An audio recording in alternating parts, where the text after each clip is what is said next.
I actually finally hit a good wedge shot to 7 feet. There we go. And I made that putt for probably the greatest 9 of all time.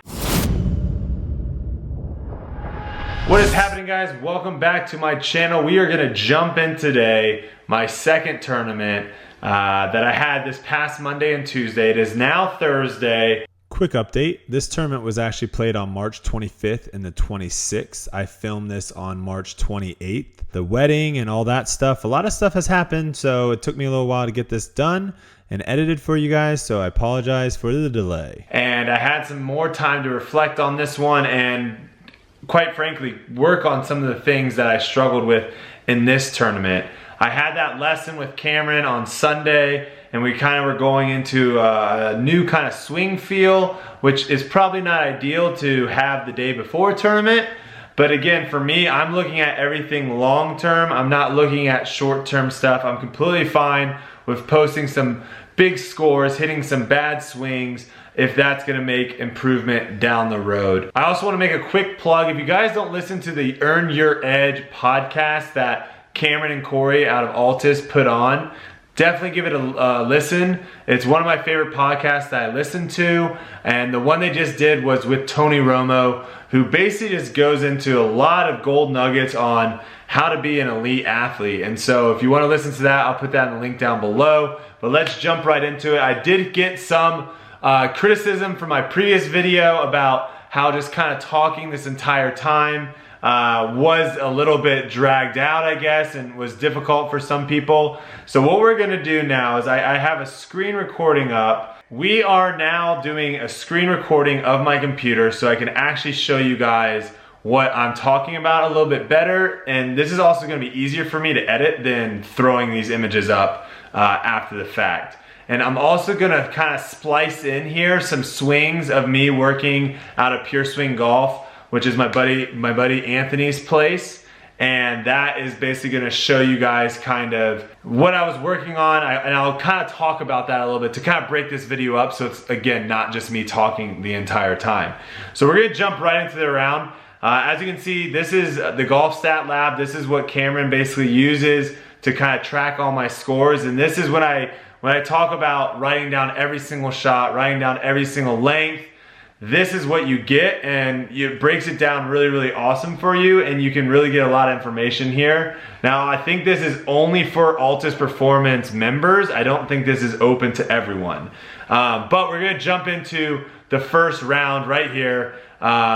Stonebridge Ranch Country Club DARKHORSE. If you guys don't know, it's almost 7,400 yards. It's very, very long. The rating is close to 78, so it's pretty much the hardest course that I've ever played. And as you can see, day one, I shot an 86, which isn't good, but the average score that day was 80. No one broke par. Tons of people shot 20 over, 15 over. There was a couple people that withdrew. It was a really, really hard day. It was extremely windy on a course that was already very, very difficult, and adding that element, that's a part of my game that I definitely need to work on, is how to hit the ball well in the wind. Something I struggled with, which we'll jump into right now. So here we go, we're gonna jump right into it so we can kind of see what the breakdown of the round is. And we're just gonna go through, we've started on the back 9 first. So hole number 10, this is my starting hole. Hole 10's a par 4, 433 yards. And it's a little bit of a dogleg to the right, and I started off really, really strong. I hit a fairway wood, I was smart, and so I just put something into play, had 115 yards, and this is going to be kind of the trend of the round, is 115 yards, hit it to 20 feet, made par. Then moved to hole 11, which was another par 4, short par 4. This one was only 433. Hit another good fairway wood down the middle, gave myself 95 yards in to 18 feet, missed the putt for par. Hole 12 is a 200-yard par 3, pretty difficult one. This is one where I believe I took the wrong club and landed it way far away. As you can see right here, I had a 70-foot putt. I made a par there. I had a really good 2-putt from there to keep the par streak alive. And so I started off really strong. 13 is gonna be trouble here. This is gonna be my first course management mistake.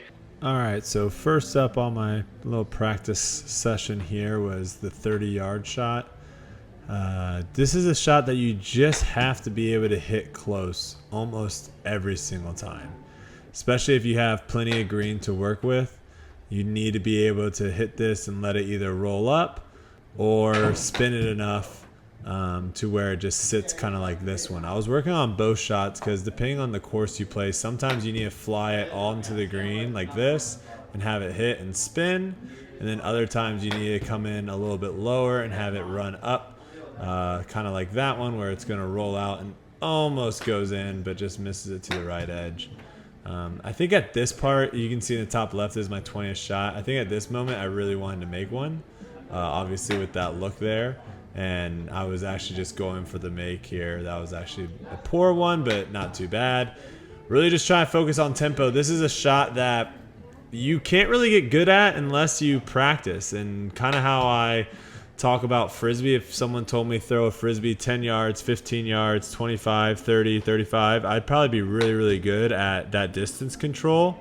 Where on wedges, I'm not there yet. I haven't hit, thousands and thousands of wedges before, and that's just going to take a lot of practice. And right here, you can see I'm on shot 26.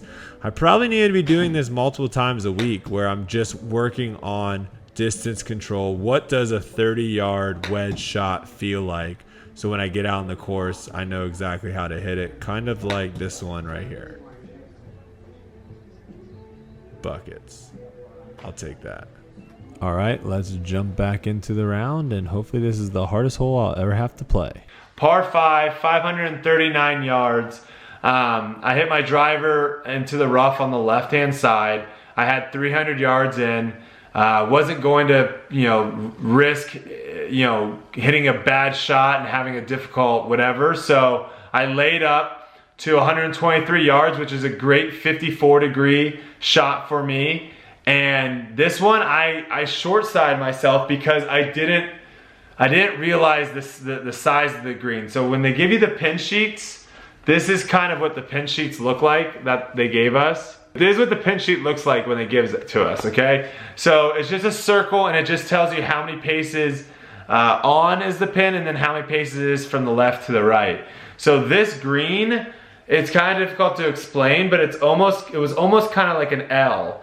So I actually hit pin high and hit a really, really good shot, but there's no green there. The green kind of gets cut out. And so I gave myself this like 20, 15 yard, really hard chip that going back to it, I should have putted. I should have just putted up because there was a big, huge mound. It's kind of a collection area.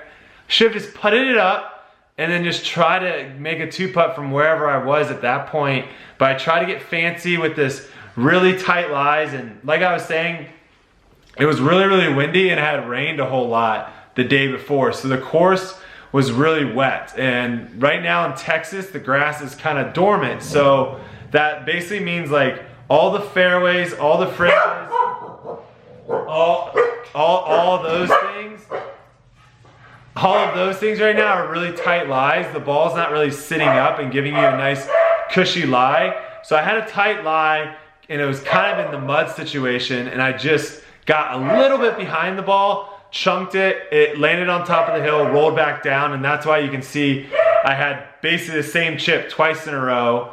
The second one was not that much better. The second one I was nervous of doing the same thing, so I kind of hit it thin and flew it over to the other side of the green. So now I'm on the fringe on the other side, almost made the putt to save bogey, but ended up with a double. Sorry guys, Lance is barking because Kelsey just came home. Just like that, fourth hole of the day, I'm now 2 over par. We're moving into hole 14, which is a short, pretty short par 4, but it's very protected. This is the hole, and you guys can watch this course if you want to go back. I played this course with Austin Cook, and I also played this course with Zach Radford, both in kind of different conditions than the tournament that we had. But if you want to go back and watch those, you can kind of get an idea of what the whole layout is that I'm talking about. But hole 14, dogleg right. The green is super protected by bunkers.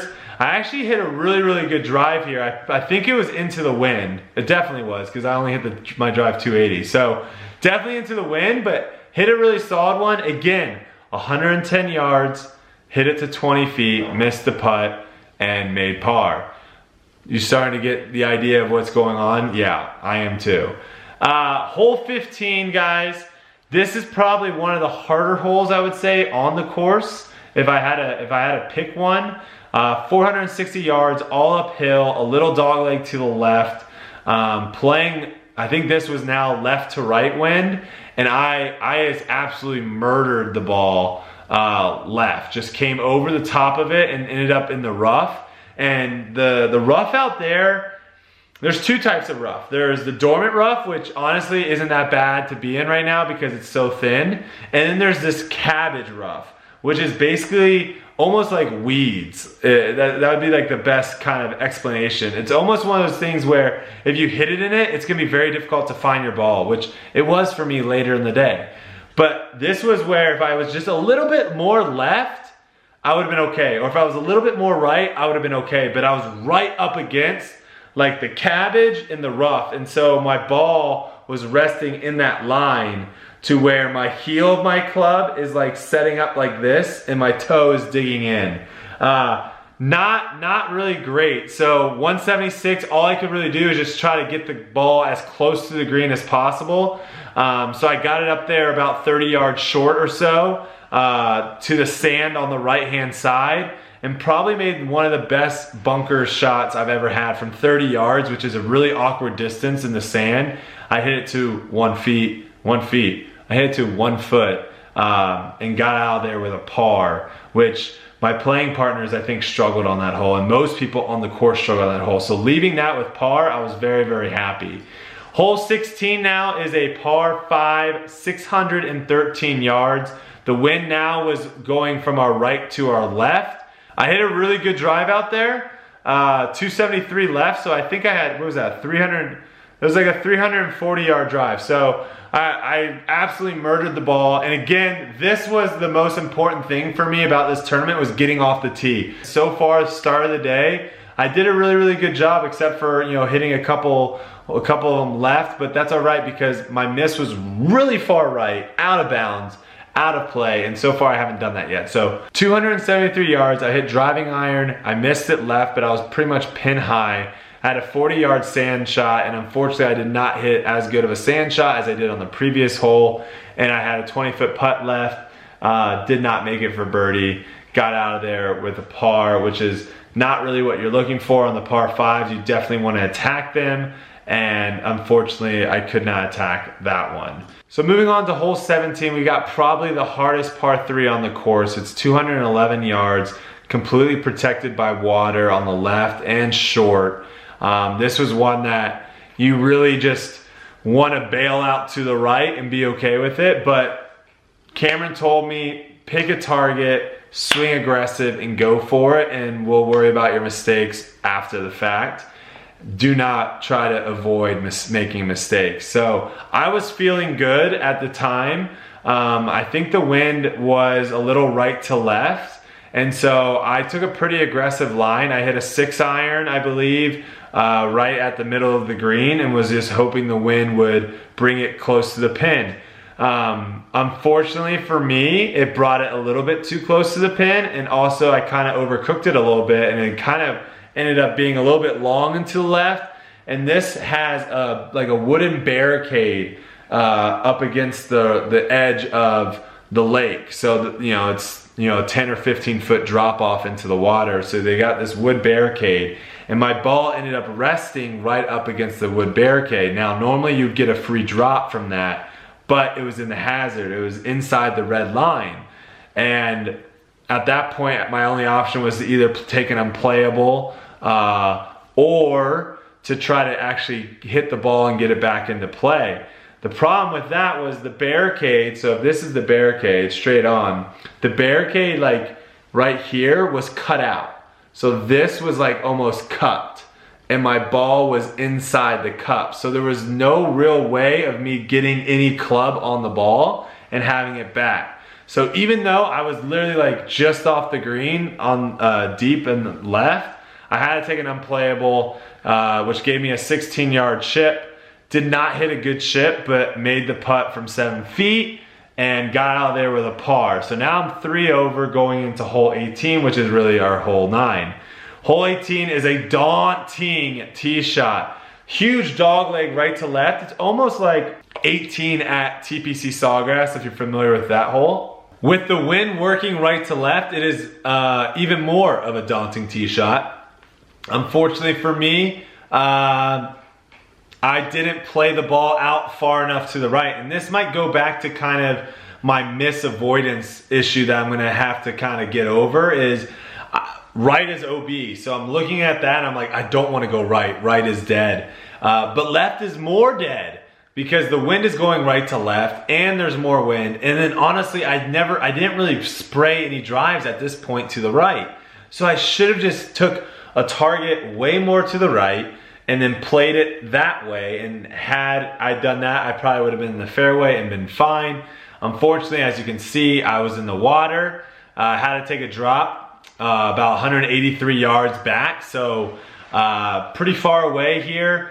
And the green, it's not an easy approach shot either because the green is right up against the water as well. Wind is still coming right to left, bringing the ball into the water. And so I ended up just coming up a little short, I believe, there and on the fringe.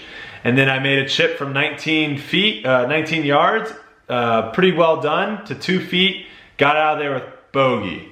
At this point in the tournament, I was tied for 20th and feeling, pretty good with how that went. Doubling a par 5 with just an errant chip, and unfortunate happenings at the par 3, and then just a bad target on the par 4 18th.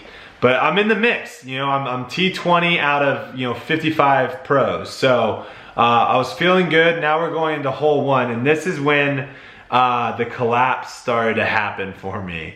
We'll jump back into some practice session here. I'm now working on my 50-yard pitch shots, if you will. Again, the numbers that I'm really focusing on here, I mean, it's great obviously to try to look and try to make one. This is my 5th shot in the bunch. I actually jarred that one, which I was a bit shocked that happened so fast. But this time I'm hitting 20 shots, and really what I'm focusing on again is obviously tempo and just getting a feel for what that feels like to carry the ball 50 yards. I'm actually trying to probably carry it more like 46 or so and have it bounce up once and stop. But you can see here, this is where I'm really trying to focus on.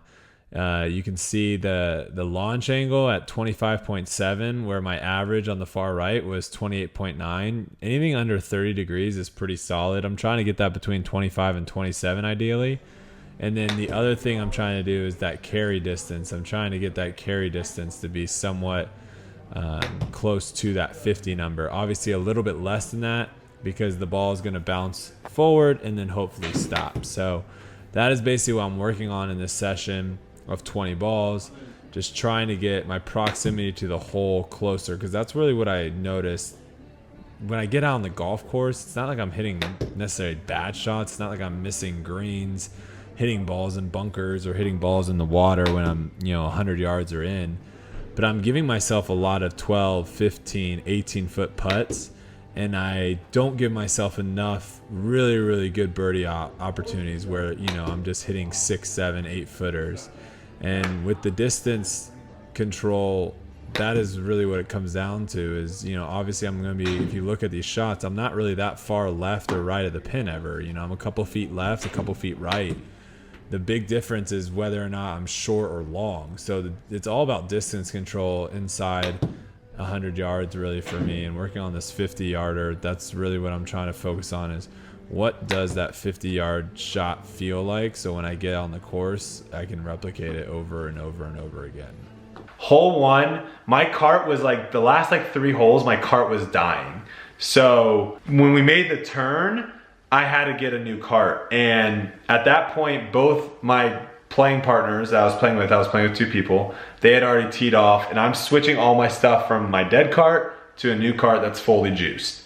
Now, when I get up to the tee, they're already done, they're already ready, and I, kind of head up there real fast and not really think it through. I grab my 3-wood, and the wind at this point on this hole is at our back. And it's a very short hole. It's 412 yards, but it's one of those holes too, where if you hit it like 260, it's all down, like it's a huge, massive downhill. So if you hit it 260, it's probably end up going 280, and you're gonna have a little flip wedge in. And so I went 3-wood off the tee, and I should have walked back down to my cart, gotten my driving iron, went up and hit my ball, but I didn't. And that's something that I'll learn moving forward, is make sure no matter what that you are confident and you have the right club. Doesn't matter how long you take, just you got to get the right club in your hand. So this is the one where I blasted it a little bit out to, this one was actually out to the right. I don't know why I said left, but I blasted this one out to the right, and we saw it hit and bounce, and it was over in the cabbage area. You have 3 minutes to try to find your ball. We could not find it. All 3 of us were looking in this cabbage, even though we saw it bounce, even though we knew it was in this cabbage area, we couldn't find it. I had to go back and re-tee. This time I hit a driving iron off the tee, and as you can see, I hit it to 71 yards. So, I hit the driving iron, what is that, I hit the driving iron 340 yards, because like I said, once you get like over that 260, it just goes. So it just ran out, had a little flip wedge in, and again, trend, 71 yards, missed the green, hit it on the fringe, took a putt off the fringe and made double. Boom. Just like that, I am in the weeds. So now moving on to the hole 2. Hole 2 is another birdie hole. The hole 1 and hole 2 are like the 2 birdie holes that you gotta have on this course. Those are really the only ones they give you. This is another one where, as you can see, 426 yards, but we were actually playing the up tees on this one. This is the only one that we played a tee ahead. So we played this at like 360 or something like that. And again, all downhill, and the ball just runs for days. I think the wind, again, is kind of helping right to left, which is a little bit of a dog leg. So as you can see, I hit driving iron to 41 yards. I had a 41-yard shot into this green that I came up 8 yards short on the fringe. Try to make the putt, didn't happen. Moving on to hole 3. Ladies and gentlemen, buckle up, because this is hole number 3. Start off, hit my tee shot, OB right. Re-tee, okay? Now I blast my tee shot right here, left, into trees. I'm 245 yards out, okay? 245 out, and I'm thinking in my head, okay, in and 1, out and 2, hitting 3, okay? Now I'm hitting my 4th shot, and in my head I'm thinking, if I just hit a really good shot here, I could potentially get, I can leave here with a par. I can get out of this par 5 with a par. Let's do it. Which is so dumb, because what are the odds of me hitting a 245 yard shot to like 10 feet? Probably really, really small. There's also hazard on the right, and there's OB left and OB long. I mean, it's a island green essentially with trouble all around it.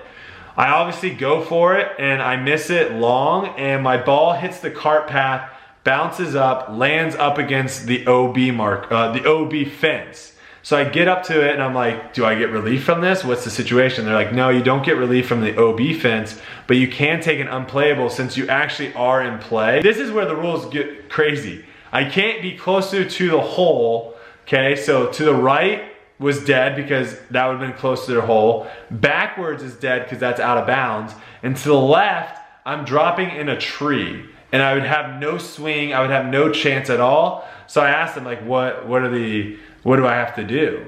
And they're like, well, you have to go back and re-tee. And I'm like, or not re-tee, but re-hit that shot. And I'm like, oh my gosh. So now I go back, 245. Again, I'm like, I gotta hit a shot, I gotta hit a shot. So what do? I dunk it into the hazard on the right. Now I'm dropping at 115 yards. I actually finally hit a good wedge shot to 7 feet. There we go. And I made that putt for probably the greatest 9 of all time. I'm just happy I didn't get a 10. This hole I probably learned so much from, because you'll see how I play this hole the next day, and I play it completely differently. We're gonna kind of speed up through this because I didn't realize how long I've been talking for. So we're just gonna speed up to the things. Hole number 4, nothing really happened here. I had 84 yards in, and I didn't hit the green. So there you go, boom, made par. Hole 5 is a par 3. I missed the green from 206, which is tough. I had 45 yards back in, so I must have hit a really, really bad shot. All I could really do from there was punch out, because I think I was in the trees or something. Had a 14-yard chip, chipped it to 8 feet, which is not good. Missed the 8-footer, boom, double bogey. Hole number 6, I made par, had 117 yards out of the rough. All right, quick battery change and we are back. Okay, so hole 6, had 117 yards in the rough, didn't hit the green, made a good chip, got out of there with par. Hole number 7 was a par 5, 535 yards. This would normally be a pretty gettable par 5, but it was playing into the wind, so as you can see, my drive only went 280, something like that. Didn't really have much from there. Did not lay up well, apparently, because I landed it in the sand. I don't remember this hole at all. But it does not look like I played this hole well. 155 yards from the sand. Didn't hit the green, 2-putted for a bogey. I don't remember that hole at all. Wow, amnesia. 178 par 3, missed the green on the fringe. Chipped it up to 16 feet and actually made a good putt here for a par. That was actually a really good save. I do remember that hole. And then the last hole of the day was it's basically the opposite of hole 18. Hole 18 is a huge dogleg right to left with water all on the left. Hole 9 is dogleg left to right with water all on the right. This was probably one of the better tee shots I hit all day because I think it was playing into the wind and I still almost hit 300 yards. Right down the middle with all that water. So I had 166 in, missed the green poorly to the left in the sand, which is where you don't want to be, and couldn't get up and down. Could only hit it to 27 feet and made bogey. So I started off 4 over, finished up 14 over, kind of fell apart and kind of dropped towards the bottom of the leaderboard, which I'll show you guys right now. So this will kind of show you guys how hard the tournament is because this will have every round in there. And so you'll see the winner shot 1 under for the 2 days. There was only one person that broke par. But I was towards the very, very bottom here. So I dropped down pretty low, but I was still very confident in the next day about just coming out, having fun, and hitting good shots. So we're gonna jump into the next day right now. Before we do that though, we're going to jump inside. I'm hitting 70-yard shots now, and I want to say something real quick too. If you can do this outside, I would highly recommend that. I love being able to actually see the ball flight. Now, this is a really good launch monitor and a really good simulator and a really good setup. However, being able to see the ball flight yourself, I think is a huge advantage. So I normally like to do this outside when I can, but Dallas, the weather here has been pretty terrible lately, so I think it was in the 30s and raining today, so this was the best I could do. I just got a text message, don't worry about that. So we're doing 70 yards here, and I'm just again trying to get some confidence and some feel of just being able to land this ball somewhat close to where I can have a decent look at birdie. And I feel pretty good about my tempo here. I feel like I'm striking the ball consistently every time and hitting it clean off the turf here. And as you can see too, my club face is pretty square at impact because the ball is coming off. This one I actually thinned pretty bad and it turned out pretty good. I don't know if that would have ended up being like that out on the course, but you know what? We will take it inside. So just trying to get some more feel shots here for the 70 yards, and we're going to jump into kind of the stats here. You can see again the launch angle, I want that below 30, which was good. And then a lot of backspin on these, and the carried average was around 66, with the total average being 69. So that's pretty good. Distance to the pin, 6 feet 11 inches. Not bad from 70 yards. Okay, going into my round number 2 out at the Stonebridge Ranch Country Club DARKHORSE. This one we actually started on hole number 1. We'll jump into it a little bit just so you can kind of see again where I'm struggling. But I went iron fairway. I had 106 yards in. Hit it to 14 feet, missed the putt for par. Hole 2, again, smart play with an iron. Had 120 yards in, missed the green, made par. Hole 3 was the par 5 that I had a 9 the previous day.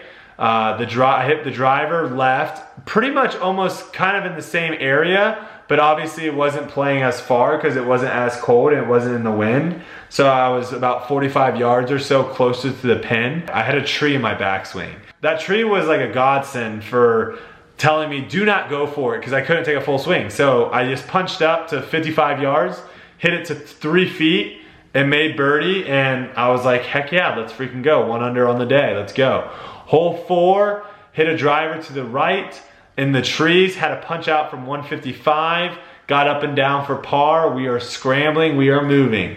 Hole number 5 was not a good hole for me. I 3-putted this. I missed a 3-foot putt, and I remember standing over the putt and thinking to myself, it doesn't break that much, does it? It doesn't break that much, and it actually did. And I need to start getting more confident in my putts that are inside of like 4 feet and hitting them with firm pace and inside the hole.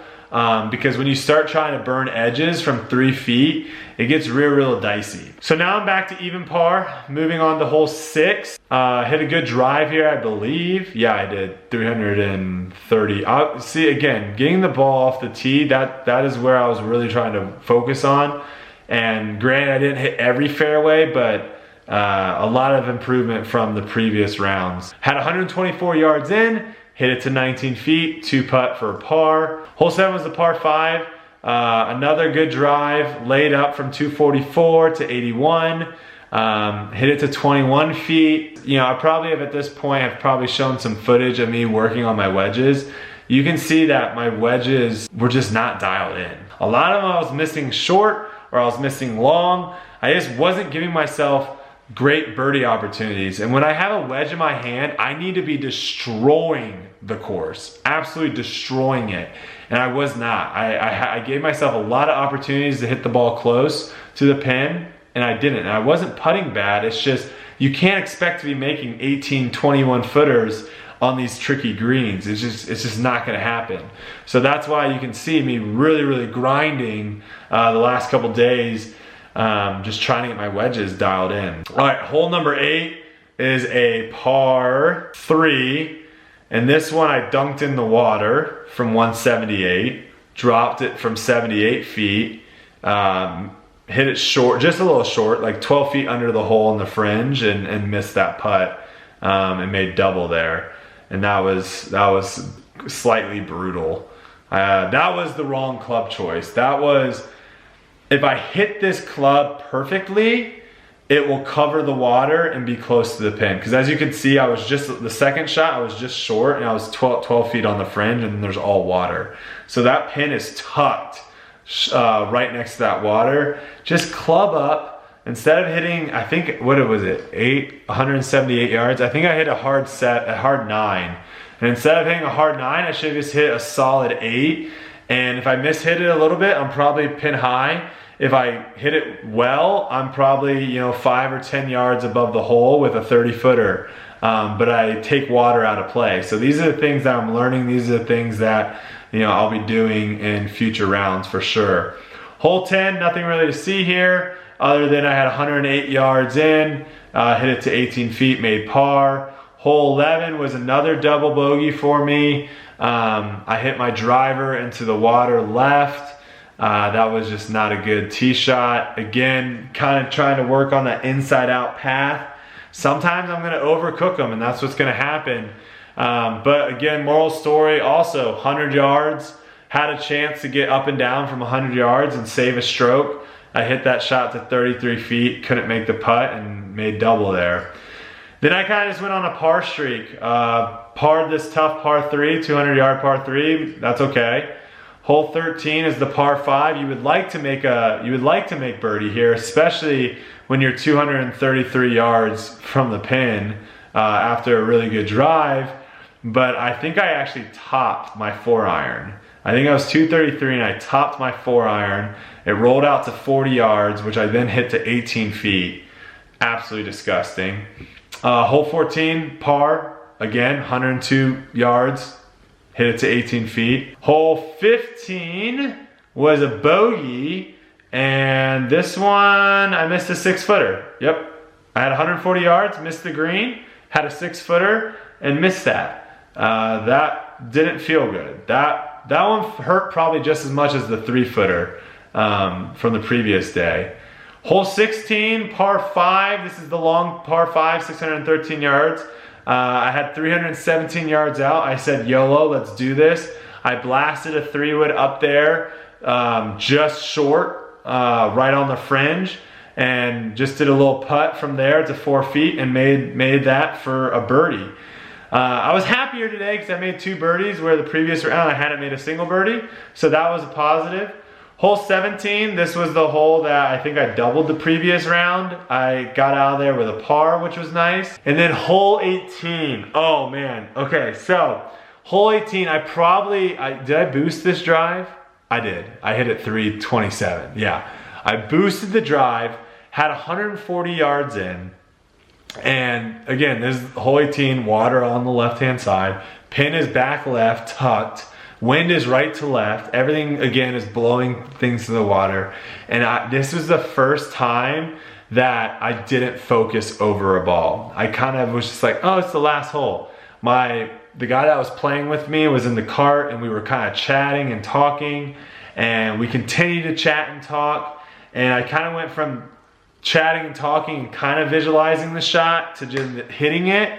Versus what I was doing previously is it's fine to talk during the round, it's fine to loosen up, but I would always, finish the conversation, go into my pre-shot routine, and then do it. And I didn't do it this time, and overcooked it to the left, hit it in the water, had 33 yards, hit it to 11 feet, missed that putt, and boom, all of a sudden, I went from potentially shooting 76, 4 over, which would have been nice, to boom, 78, just like that. Real quick, kind of showing you guys some stuff. Tee shot, I lost basically a half a stroke, and that's pretty much due to number 11, where I dunked the ball in the water and had a re-tee. It was essentially an OB shot. Lost me basically 2 shots because it never crossed land. And other than that though, you can kind of see my tee game, pretty much all positive except for this one hole, on hole 4, which was driver to the right in the trees where I had to punch out, so I lost a little bit there. But all in all, off the tee, way better than Bridlewood, so that's a positive. My approach, this is what killed me, man. 18 killed me, 8 killed me. You can see 2, 13, lots of negatives in here. A couple positives. 16 was the only one that was more than half a stroke positive, but you can see I lost 5 strokes to this is all based on like PGA Tour stats. I basically lost 5 strokes to PGA Tour players with my approach game. Terrible. And then putting, yeah, I missed some really, really short ones. That's gonna basically do it for that. I didn't actually putt that bad, but missing that 6-footer, that's right there, that's pretty much the stroke. I knew what I needed to work on, and that's clearly what I was working on and in the simulator time, and you can see kind of where I finished up. This is what I like to see. I did finish T40, 50, I think 56 or 58 people entered. And so even though I'm counting myself against all those people because a lot of those people withdrew because they didn't play well the first day, and so they're just like, I'm out, I'm not playing. So if you do that, I'm still counting myself as beating you. So T40, I moved up 7 spots on the second day, which is a positive for sure. But yeah, looking at this, man, what could have been around, and looking at the first day, the first day should have just been staying alive, figuring out how to just try to get out with pars and bogeys and not trying to make big shots, because when it's windy like that, it can go downhill real quick. That's gonna be it for the video, guys. I hope you enjoyed that. Hopefully that was insightful, giving you a little bit into the mind of this round and how it went down. And again, like, this journey has been so fun, and it's so interesting to kind of see the growth in my game. And this is gonna be also something fun to kind of look back on down the road, because I'm giving it to you like it is. I'm not sugarcoating anything. I'm not saying, you know, oh, I shot 72, 74 and not showing you my scores. That's what they are, 86, 78 on a very tough course. Looking at that, which I'm not gonna show you guys because I think you can like hack into it or something. Not that you would, because you guys are all great people, but you might actually be able to hack into it. So I'm gonna stop recording that right now. I don't have enough rounds to actually have a legit handicap, but putting in those scores, the 86 obviously hurt me a little bit, but the 78 actually wasn't that bad because I believe the rating was almost 78. So if you're scratch, they're expecting you to shoot around 78 or so on that course because that's how hard it is. So that didn't hurt me too bad. But again, I'm at the point where I want to shoot close to par no matter what course I'm on. I want to shoot close to par or shoot under par. And there's a lot of things that I learned in this tournament that will hopefully get me ready for the next one, whenever that one is. But yeah, the grind is real and it continues, and hopefully you guys enjoyed this video, and I'll see you guys in the next one. Peace. I thought I'd treat you guys to one more little practice session that I was having. This was the last yardage that I filmed, which was from 140 yards. This tends to be one of the tougher distances for me, and if you guys were seeing kind of what I was doing at the beginning here before I hit this first shot, that's what me and Cam were basically working on, was that feel of having my hands come closer to my thighs on the downswing and not having this kind of horizontal shift at the top of my swing kind of in the transition. So that was, as you can see, that second one was just terrible distance control. This is tough for me. This one was also short. I mean, those are landing 128, 129. This is tough for me because a full pitching wedge basically carries about 152 to 155. So 140, it's my 50 degree goes about 135 or so, 130. But it spins so much. So if I really try to crank a 50 degree to get it to go to 140, it's just going to spin basically off the green. So I have to hit this kind of knockdown, smooth pitching wedge shot into this 140 distance, and for whatever reason I was struggling so bad with it, and even in this practice, the first couple shots, you can see I wasn't really figuring out what, how far back I need to bring the club to get that 140 distance. But now I'm starting to dial it in. It's about 75-80% pitching wedge. We'll land it right around 136, 137. That one kind of squared out to the right on me. That was a much better strike right there. Just a little short. Again, just still trying to get the number.